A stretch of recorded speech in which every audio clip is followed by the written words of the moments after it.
الله أكبر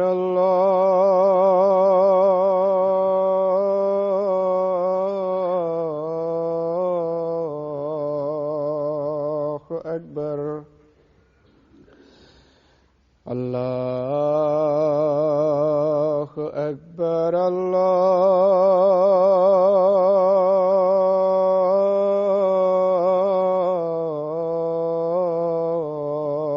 الله أكبر.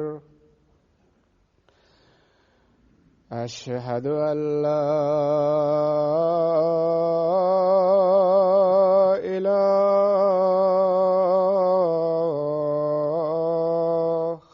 إلا الله. أشهد أن لا إله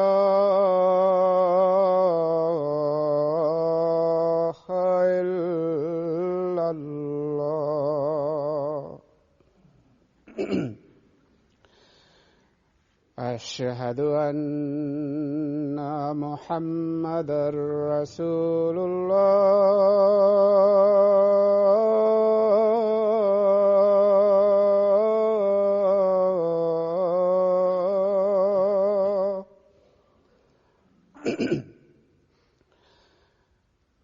أشهد أن محمدًا رسول الله. حي على الصلاة.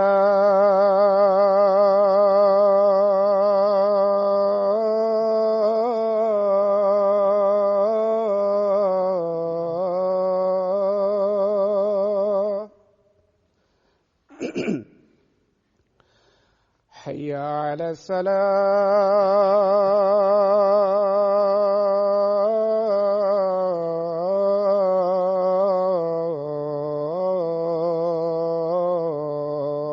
الصلاة. حي على الفلاح.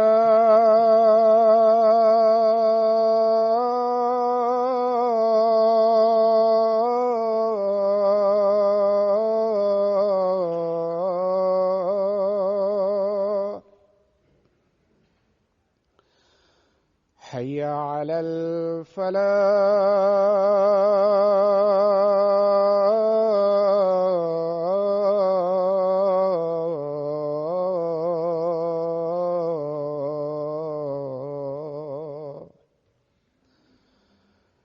الله أكبر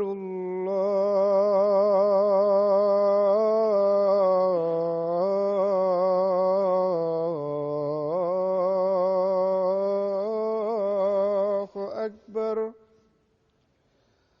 لا إله إلا الله.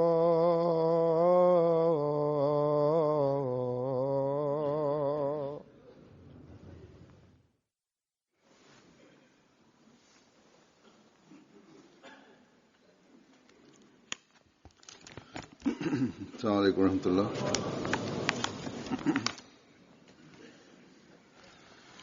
أشهد أن لا إله إلا الله وحده لا شريك له وأشهد أن محمدًا عبده ورسوله. أما بعد فأعوذ بالله من الشيطان الرجيم. بسم الله الرحمن الرحيم. الحمد لله رب العالمين.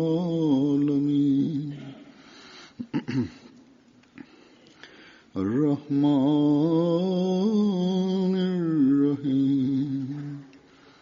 مالك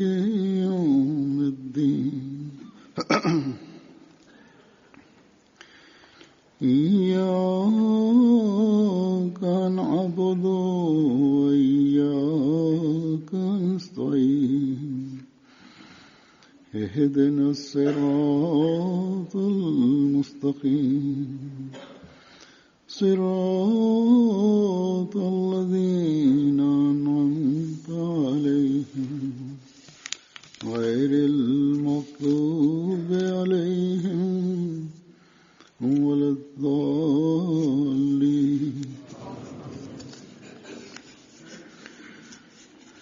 आज भी मैं हज़रत मसीह मौद अलैहिस्सलाम के Ben bugün dahi Hz. Mesih Maud Aleyhisselatü Vesselam'ın ilahi alametleri hakkında, mucizeleri hakkında bazı iktibasları okuyacağım ve bazı olaylardan bahsedeceğim. Kendi beyan ettiği olaylardan. Yahut diğer insanların kendilerinin beyan ettiği bazı olaylardan bahsedeceğim. Şunları şu anda ileri süreceğim.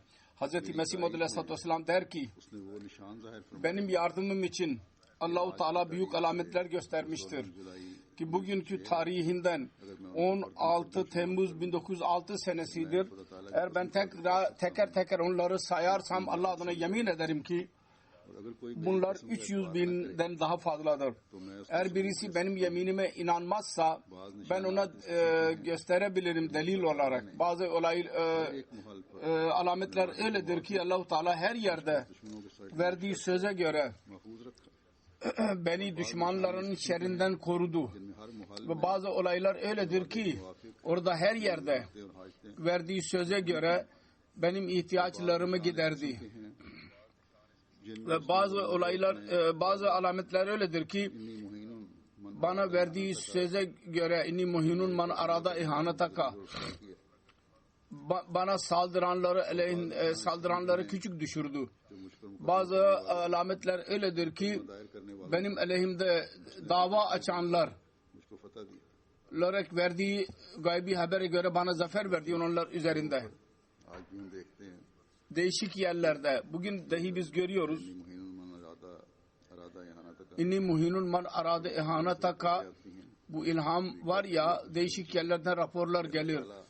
Afrika'dan ve diğer yerlerden dahi Allah-u Teala nasıl saldırganları küçük düşürür ve eğer bir yerde yalan ise ve eğer onlar ceza görmüyorlarsa Allah-u Teala, eğer Allah-u Teala yalan değil, Allah-u Teala onlara mühlet veriyorsa o zaman onlar mutlaka bir gün yakalanacaklardır. Mutlaka bir gün yakalanacaklar ama onlar vazgeçmezler. Sonra Mesih Maud Aleyhisselam der ki bazı alametler öyledir ki dünya yaratıldığından beri bu uzun bir müddet bir yalancıya nasip olmamıştır ve bazı alametler bu zamanın durumunu görmekle elde edilir. Yani zaman bir imamın gelişini, doğmasını ihtiyaç eder, görür. Ve bazı alametler öyledir ki dostlarım hakkında benim dualarım kabul oldu ve bazı alametler öyledir ki benim düşmanlarımın üzerinde, aleyhinde benim dualarımın etkisi oldu ve bazı olaylar öyledir ki bazı insanları hastalıklardan şifa buldular ve şifa bulmalarından önce bana haber verildi ve bazı alametler öyledir ki benim desteklememek için büyük insanlara, ki onlar fakirlerden ve meşhur fakirlerden idiler, onlara rüya gösterildi ve Resulullah'ı rüyada gördü. Mesela seccade neşin, sahibul alem, yani bayrak tarı, aşağı yukarı 100.000 müridi olan, sonra Çağçıran Şerif'in piri ve sonra binlerce insan bana biat oldular ki rüya gösterilmişti kendisine ve dendi ki bu doğrudur ve ondan sonra Allah tarafından olduğumu kendilerine anlatıldı. Bazı kimseler şu sebeplerden dolayı bana biat oldular ki Resulullah'ı gördüler rüyada ve dediler ki Resulullah dünya bitmek üzeredir ve Mesih Maud Aleyhisselatü Vesselam Allah'ın son halifesidir. Ve bazı alametler öyledir ki bazı kabirler benim doğumundan önce benim ismimi söyleyerek benim Mesih oluşumu hakkında bilgi verdiler. Mesela Nimetullah Veli ve Miyan Gulab Şah Cemalpur Sindh'de yaşayan, Ludhiana'da yaşayan.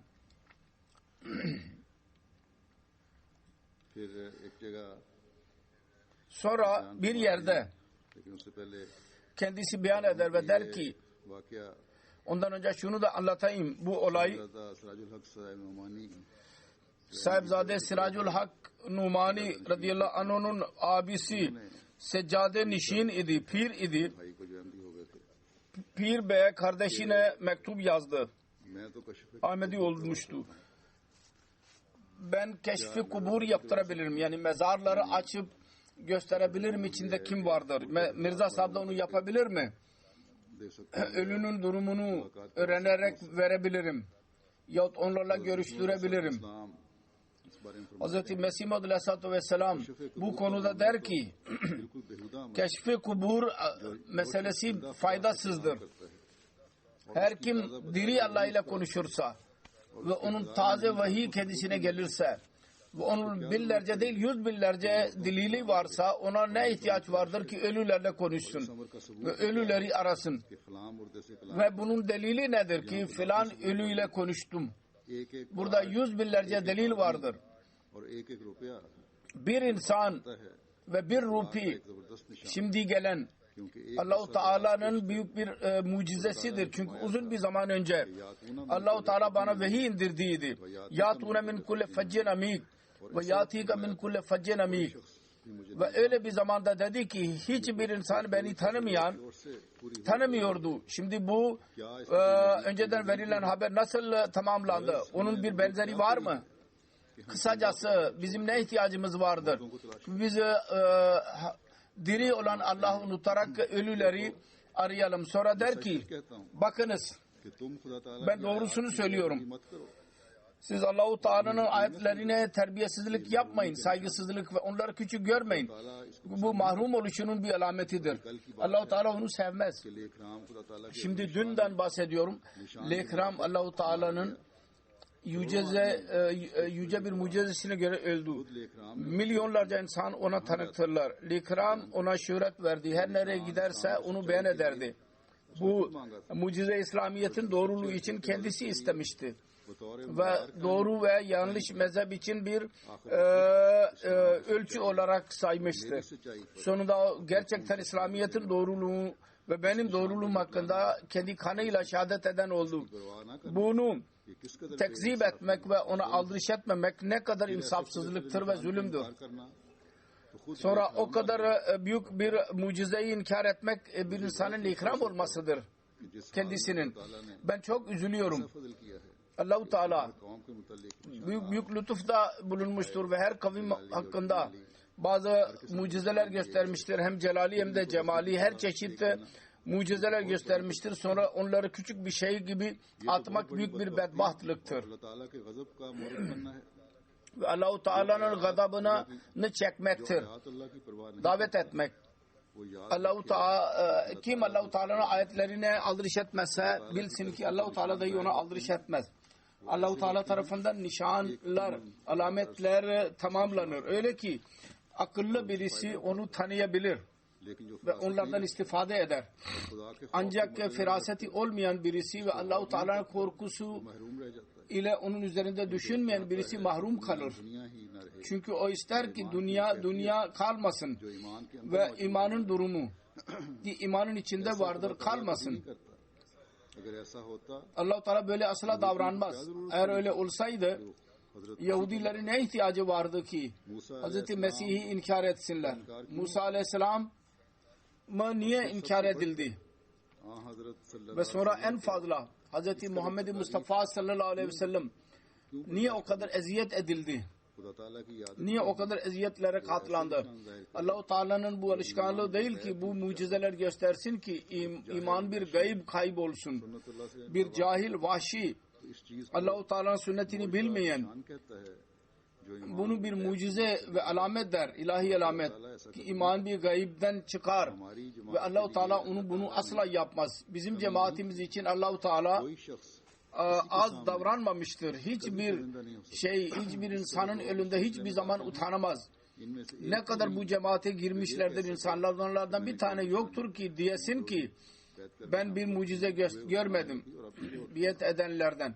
O devirde ve hala bugün dahi alameti görerek, ilahi alameti görerek cemaate girerler ve doğuştan itibaren Ahmedi olanlar dahi atalarının durumlarını okumaları gerekir ve aynı şekilde Mesih Maud Aleyhisselatü Vesselam'ın kitaplarını okumaları lazım ve kendilerini Allah ile alaka kurmaya yöneltmeleri lazım. Berahin-i Ahmediye'yi okunuz ve ona dikkat ediniz. O devrin bütün haberleri bunda vardır. Bu zamanın haberleri vardır içinde. Dostlar hakkında ve düşmanlar hakkında dahi vardır. Şimdi bu insanın gücü yeter mi buna? Ki 30 sene önce bu cemaatin adı dahi yoktu o zaman. Ve insan hayatını dahi bilemez. Ben bu kadar yaşayabilecek miyim? Yaşamayacak mıyım? O kadar yüce haber verildi ve onların hepsi tamamlandı. Bir tane değil, iki tane değil. Hepsi İbrahim Ahmediye. Ahmedilerin evinde dahi vardır. Hristiyanların, Aryaların ve hükümetin elinde dahi vardır. Mevcuttur. Ve Allah korkusu varsa ve doğruyu arıyorsanız o zaman ben diyorum ki İbrahim'in, Ahmediye'nin ilahi alametlerine dikkat edin. Bakınız, hiç kimse beni bilmiyordu o devirde ve kimse buraya gelmiyordu. Bir kimse dahi benimle birlikte değildi. O zaman bana haber verdi bu cemaat hakkında. Eğer bu farzi ise o zaman bugün bu kadar büyük cemaat nedendir? Ve her kim Kadiyan dışında bir kimse tanımıyordu kendisini. Ve İbrahim Ahmediye kendisi hakkında denmişti ki fahanan tu'ana ve torafa beynen nas. Yani zaman gelmiştir artık sana sen yardım edilesin ve sen insanlar arasında meşhur olasın. Şimdi bugün ne sebep vardır ki şimdi Hindistan'da değil, Arap, Şam, Mısır'dan çıkarak Avrupa ve Amerika'ya kadar insanlar onu tanırlar. Hatta Afrika'da dahi. Ve geçen günlerde 3 gün program vardı Kadiyan'dan dünya için. Orada bütün Arap dünyasında da bir heyecan yaratmıştır. Eğer bu Allah'ın kelamı değil idiyse ve Allah-u Teala menşeine aykırı ise bir iftiracının planı ise Allah-u Teala niye kendisine yardım etti? Neden onun için öyle malzemeler yarattı ki? Ben bunları kendim mi yarattım? Eğer Allah-u Teala aynı şekilde bir iftira edicisine yardım ederse o zaman doğruluğunun ölçüsü nedir? Siz ona cevap verin. Güneş ve ayın tutulması Ramazan ayında bu benim gücüm yetiyor muydu ona ki ben onu yaptırayım? Ve Hz. Resulullah sallallahu aleyhi ve sellem onu doğru Mehdi'nin alameti olarak beyan etmişti. Ve Allah-u Teala onu benim iddiam zamanında doldurdu. Eğer ben Allah tarafından değil idiysem Allah-u Teala insanları saptırdı mı kendisi? Düşünerek buna cevap vermek lazım. Benim inkarımın etkisi nereye kadar olur? Hz. Resulullah sallallahu aleyhi ve sellem'i yalanlamak ve Allah-u Teala'yı yalanlamak gerekli olur. Aynı şekilde o kadar alametler vardır ki onların sayısı 2-4 değil, binlerce, 100 binlerceye kadar vardır. Hangisini inkar edeceksiniz? Bu berahinde şu dahi yazılıdır. Yatuna min kulle faccen amik. Şimdi siz kendiniz geldiniz. Yani uzak yerlerden insanlar sana gelecekler. Siz kendiniz geldiniz ve bir alameti doldurdunuz. Bunu da inkar edin. Eğer onu yok edebilirseniz yok edin. Ben tekrar söylüyorum. Bakınız Allah-u Teala'yı yalanlamak doğru değil. Allah-u Teala'nın gazabı bununla harekete geçer. Ben her ne beyan ettiysem onu kabul etmemek sizin elinizdedir. Allah bilir ki ben doğruyum ve onun tarafından geldim. Şimdi bu son paragraf. Siz kendiniz geldiniz ve bir alameti doldurdunuz. Diyor ki bir nev Müslüm idi. Yeni Müslüman olmuş olan. Müslüman oldu ve ondan sonra Mesih Maud Aleyhisselatü Vesselam'dan bir mucize istediydi. Mesih Maud Aleyhisselatü Vesselam detaylı bir şekilde ona anlattıydı. Ne diyorsun? Bunlar oldu. Senin buraya gelmen dahi bir mucizedir. Ve bugün biz görüyoruz ki Allah-u Teala'nın lütfuyla her ülkede bu mucizeler gerçekleşmektedir. Sonra hastalıktan şifa alameti. Hz. Mesih Maud Aleyhisselatü Vesselam der ki Serdar Nawab Muhammed Ali Han Maler Kotlan'ın reisi, onun oğlu Abdurrahim Han bir hastalandı. Şiddetli bir ateşi vardı ve kurtulmasına imkan yoktu. Sanki ölü hükmündeydi. O zaman ben onun için dua ettim. Ve anladım ki takdiri mübrem yani kesin takdiri ilahidir. O zaman Cenab-ı İlahi'yi arz ettim. Ya Rabbi ben ona şefaat ediyorum onun lehinde. Buna cevaben Allah-u Teala dedi ki man zellezi yeşfa'u indehu illa biizni. Allah-u Teala'nın izni olmadan kim şefaat edebilir? O zaman ben sustum. Ondan sonra tekrar ilham indi. İnnaka entel mecaz. Sana şefaat izni veriyorum. O zaman ben tezerru ile ağlayarak dua ettim. Ve Allah-u Teala benim duamı kabul etti. Ve oğlan sanki mezardan çıkarak dışarı çıktı ve doğru oldu. O kadar zayıf olmuştu ki uzun zamandan sonra asıl duruma geri döndü. Ve sapasağlam oldu. Sağlıklı oldu.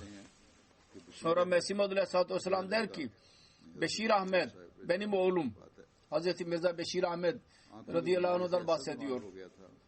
Gözleri hastaydı. Hiçbir ilaç vermiyordu şifa kendisine. Ve kör olması ihtimali vardı. Hastalığı çok şiddetli olunca ben dua ettim. İlham oldu.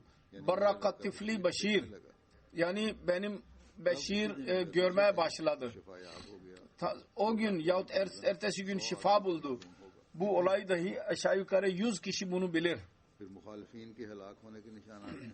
Sonra muhaliflerin helak olması konusunda alametler vardır. Mesih Maud Aleyhisselam der ki 71. mucize ki Sirul Hilafe'nin 62. sayfada ben yazdım. O da şöyledir.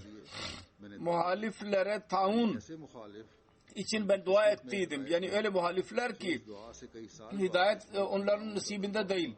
O duadan sonra birkaç sene sonra taun geldi. Ve çok muhalifler bu dünyadan göçtüler ve dua şöyleydi. Huz Rabbe man aada salaha ve mufseden ve nazil aleyhe hir ricza hakkan ve dammeri.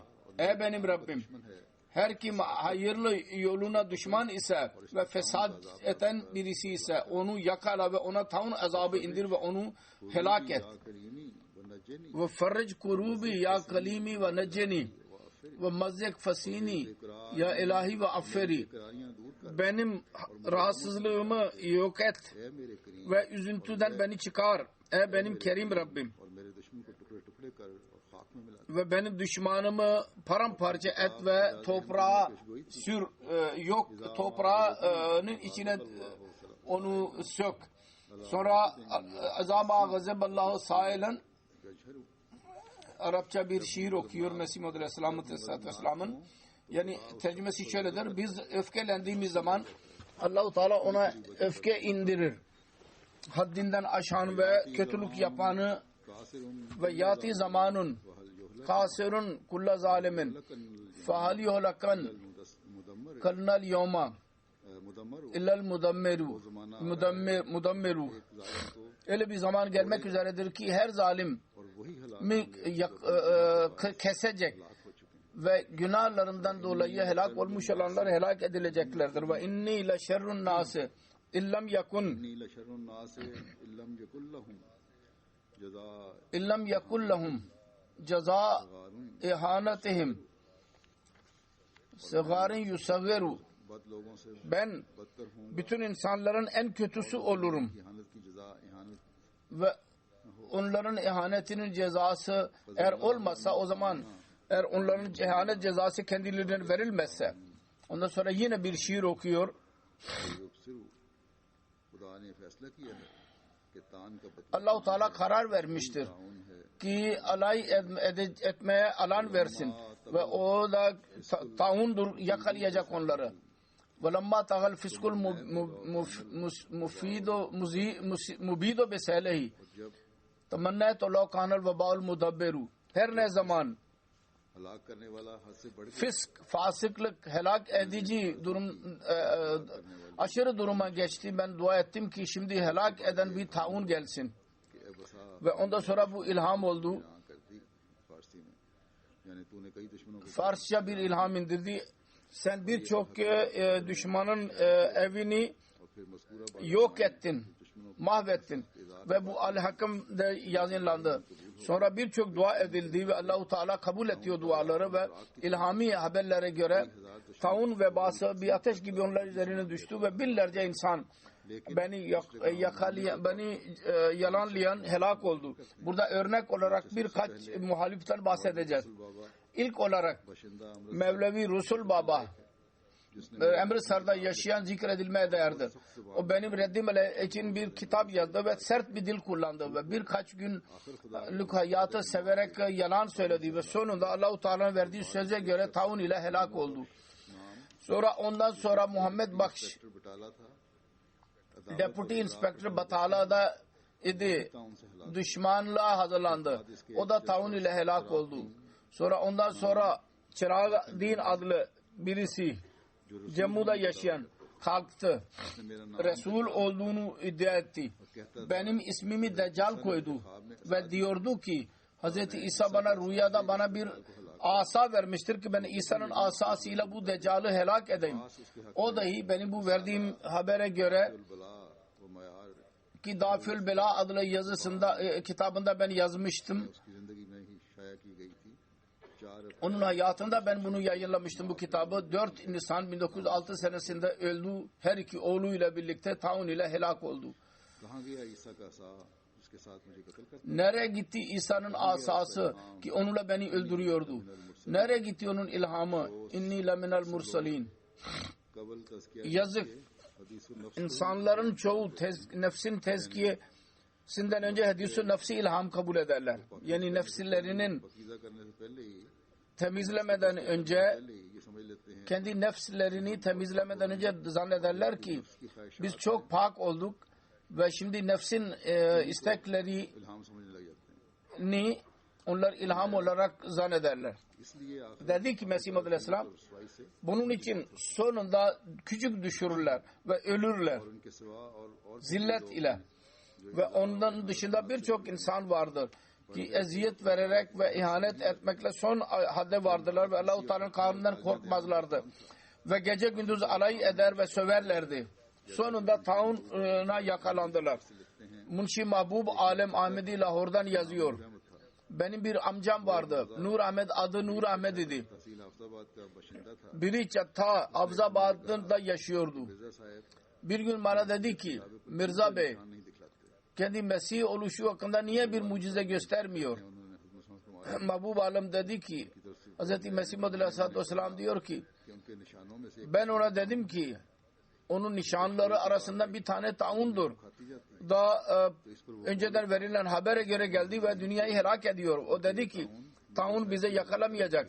Bu taun Mirza Bey'i helak etmek için gelmiştir. Ve onun etkisi üzerimizde asla olmayacak. Mirza Bey üzerinde olacak. Burada biz durduk, konuşmamız bitti. Muşi Mahbub Alem diyor ki ben Lahor'a vardım. Bir hafta sonra haber geldi ki Nur Ahmed adlı benim amcam taun ile öldü. Ve birçok insan ona şahittir ve öyle bir olaydır ki gizlenemez. Sonra der ki Miya Meracuddin Lahor'dan yazıyor. Mevlevi Zaynul Abidin Mevlevi Fazıl ve Munşi Fazıl imtihanlarını geçmişti. Ve Mevlevi Gulam Resul Kila'nın akrabalarından idi ve dini bilgileri bitirmişti. Ve Himmet-i İslam Encümen'in bir müderrisiydi. Mesih Muhammed Aleyhisselatü Vesselam'ın doğru aleyhinde Mevlevi Muhammed Ali Siyalkoti Keşmiri'da bir mübahale yaptı. Birkaç gün sonra taun ile öldü, helak oldu. Yalnız o değil, onun karısı dahi taun ile öldüler. Ve damadı dahi. O da Accountant General Mahkemesi'nde çalışırdı, o da taun ile öldü. Öylece onun ailesinin 17 kişisi mübaheleden sonra taun ile öldüler. Bu çok tuhaftır. Mesih Muhammed Aleyhisselatü Vesselam der ki birisi bu sırrı anlayabilir mi? Onların zanninde yalancı ve müfteri ve deccal ben idim.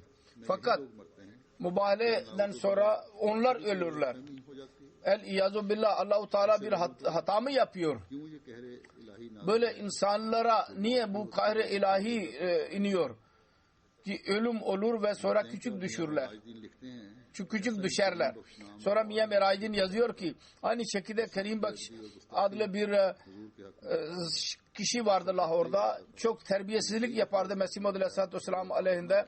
Birkaç defa ona söyledim ama o da vazgeçmedi. Sonunda genç iken öldü.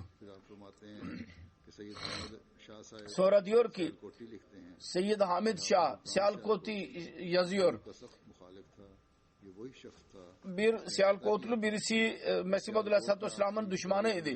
İrade etmişti ki Sialkot'ta Mesih Muhammed Aleyhisselatü Vesselam oraya geçince başının üzerine toprak atmak istiyordu. O da 1906 senesinde öldü ve bir evinin 9-10 kişisi öldü taun ile. Sonra herkes bilir Sialkot'ta ki Hekim Muhammed Şefii biat ettikten sonra mürted oldu. Medresetül Kur'an'ın temelini attı. Kendisine çok büyük düşman idi. Bu da kendi nefsi hislerinden dolayı biatına bağlı kalamadı ve Sialkot'un Lohara mahallesinde onlar muhalif idiler.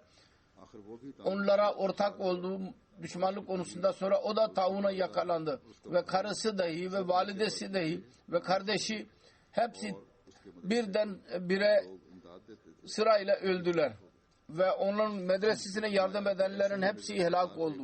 Sonra dedi ki aynı şekilde Mirza Serdar Bey Sialkotlu pis lisanı ile yaramazlıkta çok aşırı hadde gitmişti ve her zaman alay ederdi ve söverdi ve alay ederdi her zaman. O da tauna yakalandı ve helak oldu. Ve bir gün Ahmediye cemaatinin üyesine dedi ki niye taun diyorsun? Ben tauna yakalansam o zaman öleceğim. Ondan sonra 2 gün sonra taun ile öldü. Hz. Mesih Muhammed Aleyhisselatü Vesselam der ki ben gönderildim ki ben Resulullah sallallahu aleyhi ve sellem'in kaybedilmiş olan yüceliğini tekrar yerleştireyim ve Kur'an'ın doğruluğunu insanlara göstereyim ve bütün bunlar oluyor. Fakat gözleri kapalı olan bunu göremezler. Halbuki bu şimdi güneş gibi aydındır bu.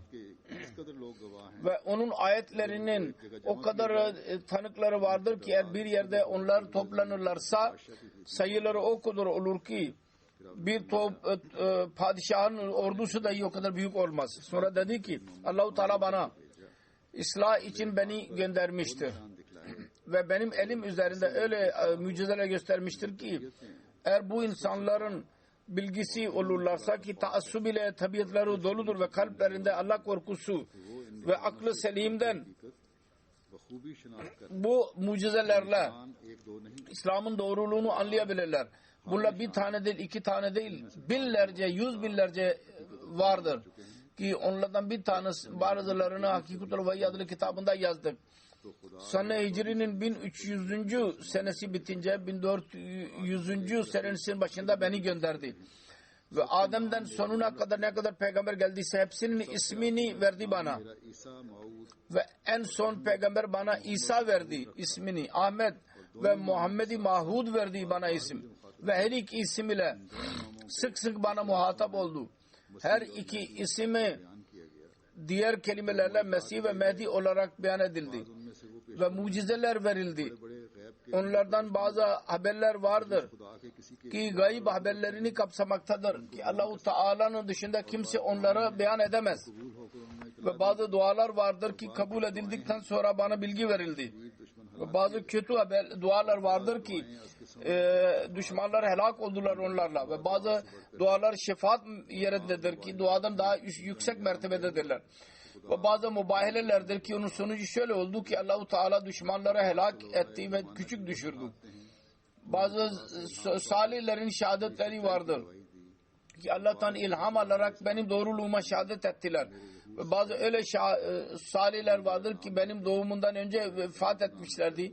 Onlar benim ismimi söyleyerek ve köyümün ismini söyleyerek şehadet etmişlerdi. Mesih budur ve pek yakında gelecek.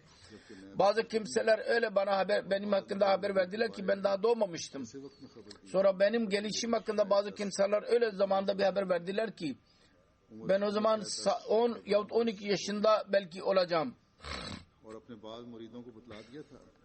Ve kendi müritlerine anlatmışlardı ki siz bu kadar zamana sahip olacaksınız. o kadar ömüre sahip olacaksınız ki onları göreceksiniz Mehdi'yi. Sonra Mehdi Aleyhisselatü Vesselam'ın zamanı hakkındaki Resulullah'ın beyan ettiği alametler. Mesela onun zamanında ay ve güneş tutulacak Ramazan ayında ve taun yayınlanacak. Bütün bunlar benim hakkımda şehadet gerçekleşti. Sonra 14. yüzyılın 1/4'ini ben geçirdim. O kadar deliller vardır ki eğer hepsi yazılırsa 1000 cüz'e dahi bunlar kapsayamaz bunları.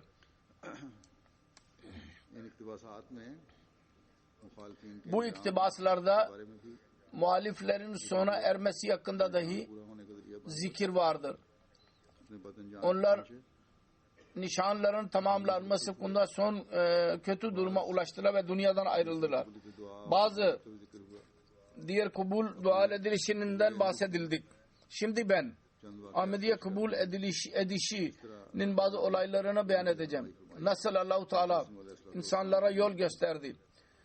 Hz. Mesih Maud Aleyhisselatü Vesselam'ın zamanında Hz. Şeyh Muhammed Afzal Bey der ki ben 12 yaşındaydım. Bizim ailede benim amcam Hakim Şeyh İbadullah Bey ve benim amcamın oğlu biat etmişlerdi. Fakat ben Mesih Maud Aleyhisselatü Vesselam'ı görmemiştim. Ve resmini dahi görmemiştim. Bir rüya gördüm ki benim bedenimin bütün canı yok oldu. Fakat beyninde ve gözlerde kuvvet vardır. Bir zat var benim önümde. Benim arkasında ben onun bedenini görebiliyorum. Onun ayağını görebiliyorum. Kalbime anlatıldı ki bu zat seni gören Mirza Bey'dir. Ve arkanda oturan ayaklar Resulullah sallallahu aleyhi ve sellem'in mübarek ayaklarıdır. Ben uyandım. Sabahleyin ben Murtaza Bey, Mevlevi Abdullah Han'ın oğlu ki Lahor cemaatindedir bugünlerde. Ben ona tabir sordum. O dedi ki sana Mirza Bey hakkında Resulullah sallallahu aleyhi ve sellem'e tabi olacaksın. Sonra aynısı gerçekleşti ve Allah'tan yemin ederek yazıyorum ki 1905 senesinde ben biat olduğum zaman rüyada gördüğüm zat aynı huzur. Bu şekilde Allah-u Teala kime isterse doğru yolu gösterir. Sonra Hazreti Nizamuddin Bey der ki ben daha biate girmemiştim. İkindi namazı kıldıktan sonra mübarek camiinde ben aşağı indim. Ben daha oradaydım. Orada onun çatısı altında ki iki insan çok hürmetli, beyaz elbiseli, genç, uzun boylu ile karşılaştım. Bana sordular. Mirza Bey'in haberini ver. Nerededir? Biz uzak yerden geldik. Uzak yerlerden. Ben dedim ki gelin ben size göstereceğim. Hayır. Sen benim arkama geç. Yukarıda ise biz kendimiz onu tanıyacağız. Sonra ben onların arkasına geçtim. Onlar benim önümde çıktılar yukarı merdivenlerden. Orada toplantı vardı ve Mesih Maud Aleyhisselatü Vesselam külfet bir şekilde sarığını çıkarmıştı ve oturuyordu. Mesih Maud Aleyhisselatü Vesselam'ın ile birlikte başında sarık yoktu. Onlardan birisi girer gitmez sordu. Sizin adınız Gulam Ahmet midir? Dedi ki evet. Sonra dedi sen Mesih olduğunu iddia ediyor musun? Mesih Maud Aleyhisselam dedi ki evet. Sonra o dedi ki size ilk olarak Esselamu Aleyküm diyorum. Resulullah sallallahu aleyhi ve sellem'in selamını söylüyorum. Sonra benim tarafımdan selam veriyorum ve filan gün ben sizin huzurunuzdaydım. Resulullah'ın elini sizin omuzunuz üzerinde gördüm ve dedi ki Haza Mesih'ün, bu Mesih'dir ve buna biat et ve benim selamımı söyle. Rüya görmüştü. Onu beyan ediyor.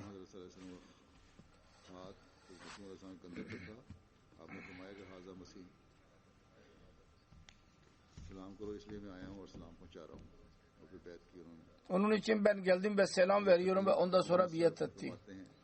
Hazreti Hakim Ata Muhammed Bey der ki biattan sonra birkaç gün sonra Kadiyan'da kaldım. Sonra huzurdan izin aldım ve Lahor'a geri döndüm. Sufi Ahmet Din Ahmediye cemaati ile beni görüştürdü. Belli bir müddet sonra adamın birisi sevgili bana dedi ki Kadian आ गए हैं। tekrar Muhammed Bey Kadiyan'a mı gelmiştir? Onu dinleyerek ben hayret ettim, dua ettim. Ya Rabbi, bu cemaatin inancı bu deridir. Muhammed Resulullah sallallahu aleyhi ve sellem tekrar gelmiştir. Ve Mirza Bey Muhammed nasıl olabilir? Ben rüya gördüm. हज़रत अक़दस मसीह मऊद अलैहिस्सलाम खड़े हैं। Hz. Mesih Maud aleyhissalatü vesselam ayaktadır. Gökten bir melek inerek bana soruyor, bu kimdir? Ben dedim ki bu Mirza Bey'dir. आसमान से Sonra ben gördüm. Gökten Hz. Resulullah sallallahu aleyhi ve sellem'in nuru indi. Ve o nur Mesih Maud aleyhissalatü vesselam'ın beynine girdi. Sonra bütün cismine, bedenine girdi. Ve çehresi de o nur ile nurlandı. Sonra melek dedi ki şimdi bu kimdir? Ben dedim ki önce Mirza Bey'di. Şimdi gerçekten Muhammed olmuştur sallallahu aleyhi ve sellem. तो थे चंद पुराने वाक़यात Bu eski bazı olaylar idi. और बैत हुई। İnsanlar nasıl rüyalar gördüler ve cemaate girdiler. Fakat Mesih Maud aleyhissalatü vesselam demiştir. Allah-u Teala tarafından yol göstermek ve bu devam edecek bu silsile, mucize göstermek vesaire, bu kemala ulaşmadıkça bu cemaat. किस चांद से पूरी हो रही Bugün dahi Mesih Maud aleyhissalatü vesselamın bu verdiği haber nasıl tamamlanmaktadır ve nasıl Allah-u Teala alamet göstermektedir. Binlerce uzak yerlerde yaşayanlar dahi tanıktırlar ki nasıl onlara yol gösterir. Onların birkaç tane olayını ben arz ediyorum. Mali şehrinde Afrika'da बड़े इमाम साहब हैं, Bala Ticani firkasının bir imamı vardır. Babası vasıtasıyla 93 köy Müslüman olmuştu. Babasından sonra onun halifesi oldu ve belli bir müddet sonra Ahmediye cemaatine girdi. बयान करते हैं कि उन्होंने ख्वाब Adam beyan ediyor. में अक़दस मसीह मऊद Rüya gördü उनके घर ki Hz. Mesih Maud aleyhissalatü vesselam onun evine, वो हुजूर के odasına girmiştir. जबकि बाहर बहुत से उलमा Orada odasındadır.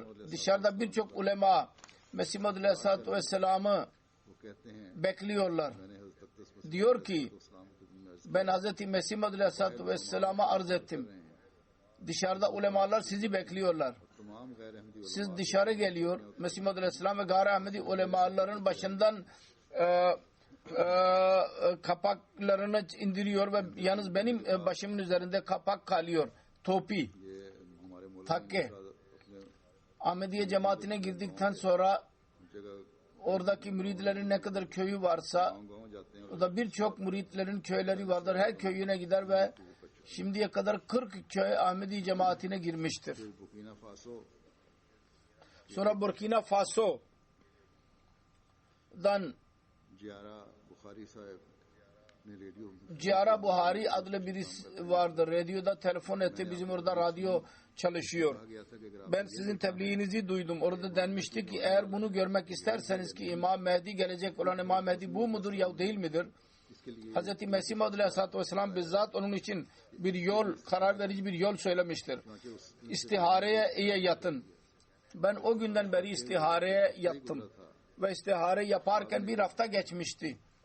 Ki rüya gördüm. दो नूरानी आदमी को Orada bir çadırda iki nurlu insanı gördüm. वाले हैं वो इमाम Rüyada birisi dedi ki sağdaki İmam Mahdi'dir ve soldaki Ahmedi insanı ben tanıyamadım. Ondan sonra ben anladım ki gelecek imam doğrudur. Eğer İyazu Billah yalancı olsaydı benim istihareme cevaben benim rüyama nasıl girebilirdi? Onun için ben biat ettim. Sonra Mısır'dan bir bayan bana yazıyor. कि मुझे उन्होंने लिखा है कि खुदा ताला ने Bana yazmıştır. बाज खूबियों Allah-u Teala kendi lütfuyla bana मैंने ख्वाब में bazı iyilikler bahşetmiştir. Ben rüyada Hz. Mirza Ghulam Ahmad Kadiyani aleyhisselamı ve sizi gördüm. इस वक्त ये भी इल्म Ve Allah adına yemin ederim ki ben bilmiyordum. Şu anda dünyada bir halife dahi vardır. Ben yalnız istihareye yattım. Allah-u Teala bana her iki insanı gösterdi bana. Fakat şeytan beni yoldan saptırdı ve şimdi Allah adına şükür ediyorum ki Allah-u Teala kabul etmeyi bana lütfetti ve benim mağfiretim için dua edin. Allah-u Teala onlara istikamet versin. Sonra की खातून हैं Batı Garplı Morakolu निकाह माल bir hanım vardır. Diyor ki ben Likamal Arap vasıtasıyla MTA'daki program ben Ahmediye cemaatiyle tanıştım. Sonra diyor ki Hazreti 4. Halife Rahimahullah'ın sözü delil verici olurdu. Fakat buna rağmen ben her programda istihare सच्चाई के बारे में ve Mesih Maud Aleyhisselatü Vesselam'ın doğruluğu hakkında dua etmek konusunda dua söylerdi. Ben istihareye başladım ve rüya gördüm ki geniş bir yerde bir çadır vardır. Orada adamın birisi üzüntü içinde oturuyor. Adamın birisi और पूछता है ona geliyor कि क्यों हो, ve soruyor. वो जवाब दे Niye o kadar üzüntü içindesin? Cevap veriyor. सीधे रास्ते की तरफ बुला Ben Mesih-i Mevudum ve insanlara doğru yola davet ediyorum ama onlar beni tasdik etmiyorlar. Bunun üzerine soru soran ona diyor ki ben sana yardım ediyorum. Ben Muhammed Resulullah'ım sallallahu aleyhi ve sellem. होना है हो जाए Bu rüyadan sonra ben dedim ki şimdi ne olursa olsun ben artık başka bir şeye ihtiyacım yok. Hemen biat ettim ve biat ile birlikte tesettür etmeye başladım. फिर ये यहाँ भी आई थी जलसा का जो नज़ारा हमने देखा Buraya dahi geldiydi, celsa gördü, çadırı gördü. Aynı çadır idi, rüyada gördüğü çadır. Mesih Maud Aleyhisselatü Vesselam'ı tek başına o çadırda görmüştü. Ve Resulullah kendisine demişti ki ben onu destekliyorum. फिर माली Mesih Maud Aleyhisselatü Vesselam'ı destekliyorum demişti kendisine rüyada. Sonra Mali'den Abdullah Bey bir muallim bize yazıyor. Damle Bamaku'nun hocası Bhambre adlı bir yer var. Ahmediye cemaatine düşman idi.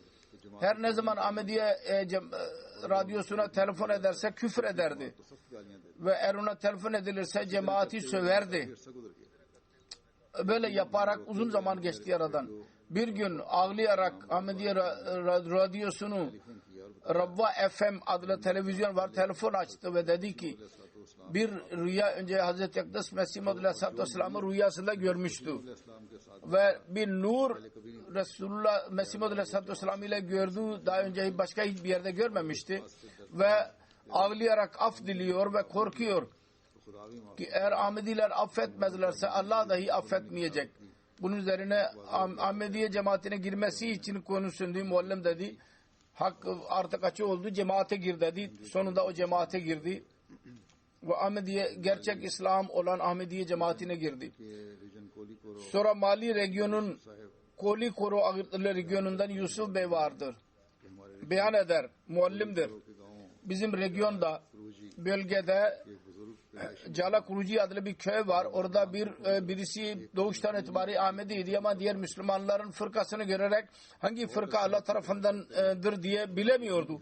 Uzun zaman hakkı aradı. Fakat hiçbir yerde hak bulamadı.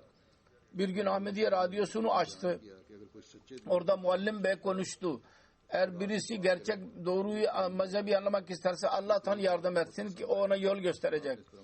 Bu yolunu benimsedi ve Çile'ye girmeye karar verdi.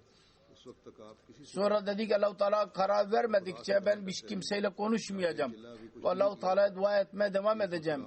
Birkaç gün Çile'ye yattıydı ki Allah-u Teala bir gün kendisine gösterdi. Hazreti İmam Mehdi kendi evine gelmiştir. Ve kendi oğlunun başına okşuyor. Bunu görür görmez uyandı. Ve anladı ki gerçekten Ahmediler haklıdırlar. Ve yalnız bunlar Mehdi Mesih Aleyhisselatü Vesselam'ın geldiğini anlatıyorlar. Bu rüyadan hemen sonra Mali'nin yıllık toplantısına katıldı ve orada Hz. İmam Mehdi Aleyhisselatü Vesselam'ın resmini görür görmez dedi ki Mehdi budur. Benim evime gelmişti bu. Ondan sonra cemaat biat ederek cemaate girdi. Mali'den bizim murabbi Bilal Bey yazıyor. Ahmediye radyosu Chicago'dan bir Ahmedi dost geldi ve anlattı. Onun bir komşusu evine geldi ve ağlayarak af diledi. Sebep sordum. Dedi ki Ahmediye cemaatinden düşmanı idim. Her ne zaman radyonuzu dinlersem küfürden başka bir şey ağzımdan çıkmazdı. Dün gece sizin murabbi program yapıyordu canlı. Ben onu söverek yattım. Fakat rüyada Resulullah sallallahu aleyhi ve sellem rüyama geldi ve beni azarladı. Ben Resulullah'tan özür diledim. Ya Resulullah beni affet. Ben şimdi asla Ahmedileri sövmeyeceğim. Ve bundan sonra ben de Ahmediyim. Şimdi Allah-u Teala'nın lütfuyla o da artık coşkulu bir mürebbi haline gelmiştir. Muballig haline. Mali'den Muallim Bey yazıyor. Bamaku'da bir öğrenci vardır. Bakri Bey. İnternet üzerinde Ahmediye cemaati hakkında bilgi edinmeye başladı ve mutala ile birlikte internette Fransa cemaati ile irtibata geçti. Fransa cemaati ona Baku misyonun iradesini verdi. O öğrenci Muallim Bey ile irtibata geçti ve birkaç soru sordu. Soruların cevabını alınca cemaati anladı ve ama biat etmedi. Bir gün Muallim Bey'e geldi bu öğrenci ve dedi ki biat etmek istiyor. Çünkü gece rüya Mesih Maud Aleyhisselatü Vesselam'ı rüyasında gördüydü. Evine geldiydi. Ve yüzünde nur vardı. Öyle bir nur idi ki sanki daha önce hiç görmemişti. Dedi ki ben şimdi biat etmek istiyorum. Yalnız biat etmek istemiyor. Aksine cemaat ile birlikte tebliğ dahi yapacak. Sonra Mali regionundan oradaki Muballik Fatih yazıyor. Bizim bölgede bir Said adlı bir zat vardı. Bizim radyomuza geldi. Anlattı ki onun babaları, ataları putperest idiler. Kendisi dahi putlara tapmasını istiyorlardı. Fakat çocukluğundan beri onun tabiatı putlara nefret ederdi, putlardan. Biraz büyüyünce putları inkar etti. Ben putlara tapmayacağım ve bütün akrabaları ve anne babası kendisine küstüler. Fakat hiç aldırış etmedi bu ve İslamiyet'i kabul etti. İslamiyet'i kabul ettikten sonra Hz. İmam Mehdi Aleyhisselatü Vesselam'ın gelişini bekliyordu. Uzun zaman sonra bir gün rüya gördü. Adamın birisi beyaz birisi vardır. Mali'den kuzeye doğru gelmiştir. Ve onu görmek için birçok insan toplanmıştır. Çehresi o kadar nur yüzlü idi, görmemişti daha önce. Sordu, bu zat kimdir? Arkasından da duran birisi dedi ki bu İmam Mehdi Aleyhisselam'dır. Nazil olmuştur. Bunu görür görmez uyandı. Ondan sonra kesin bildi ki İmam Mehdi Aleyhisselam gelmiştir. Ancak Müslüman fırkalara baktığı zaman onlardan hiçbirisi İmam Mehdi Aleyhisselatü Vesselam'ın gelişinin haberini vermiyordu. Tesadüfen bir gün Ahmediye radyosu An-Nur açtı. Orada Ahmedi imamın haberi yayınlandı. Onu dinler dinlemez dedi ki bunlar haklıdırlar. O rüyadan sonra belli bir müddet sonra Ahmedi merkezine gelerek ailesiyle birlikte biat etti. Ve Mesih Maud Aleyhisselatü Vesselam'ın resmini kendisine gösterildiği zaman dedi ki bu zattır İmam Mehdi. Rüyada ben onu görmüştüm. Ondan sonra 10.000 frank çanda dahi verdi. Ve dedi ki Allah-u Teala şükür ediyorum ki Allah-u Teala şimdi hakkı tanımamı bana nasip etmiştir. Bütün bunlar Allah-u Teala'nın Mesih Maud Aleyhisselatü Vesselam lehinde yardımları vardır. Ve mucizeler vardır. İlahi alametler. Eğer bunları kabul etmezsek ne diyeceğiz? İnsanların kalbinde heyecan yaratmaktadır. Keşke diğer Müslümanlar dahi bunu anlasınlar ve bu gerçeği anlamak için dua etsinler. Allah'tan yol istesinler. Ve muhalefet yerine doğruyu aramak o niyetleri olsun ki Allah-u Teala onlara yol göstersin. Allah-u Teala onlara bu güç nasip etsin. Hz. Mesih Maud Aleyhisselatü Vesselam der ki Allah-u Teala bunu ispat etmek için ki ben onun tarafından geldim. O kadar alametler göstermiştir ki eğer 1000 peygambere bölüştürülürse onların peygamberleri ispat edilebilir. Fakat bu son zaman idi ve şeytan bütün zürriyetiyle birlikte son saldırısı vardı. Onun için şeytanı yenilgiye uğratmak için 100 binlerce alamet bir yerde biriktirildi. Fakat yine de insanlar arasında şeytan olanlar kabul etmezler. Fakat iftira olarak haksız bir şekilde itiraz ederler ve isterler ki Allah-u Teala'nın cemaati yok olsun. Allah-u Teala ister ki bu cemaati kuvvetlendirsin ki kemale ulaşsın böylece. Sonunda tekrar Müslüman ümmeti Müslime ve Müslüman ülkeler için dua rica ediyorum. Allah-u Teala onlarda o ülkelerde barış onlara nasip etsin ve onlar kabul etsinler ki bu barış eğer gerçekten istiyorsanız bir tek yolu vardır. इमाम मेहदी बनाकर भेजा है O da Allah-u Teala İmam-ı Mehdi Aleyhisselatü Vesselam'a göndermiştir. Barış sağlamak için onu kabul etsinler. O Mesih Muhammediye tabi olsunlar ki onun müjdeleri Resulullah sallallahu aleyhi ve sellem vermişti.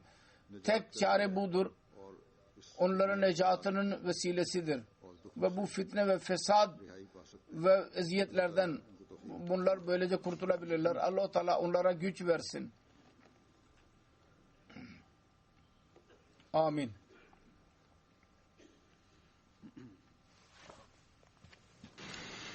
Elhamdülillah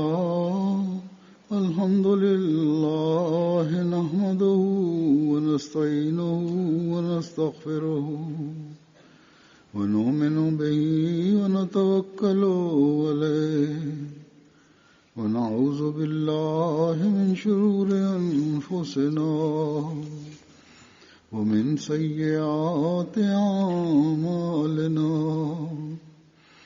من يهده الله فلا مضل له ومن يضلل فلا هادي له ونشهد أن لا إله إلا الله ونشهد أن محمدا عبده ورسوله.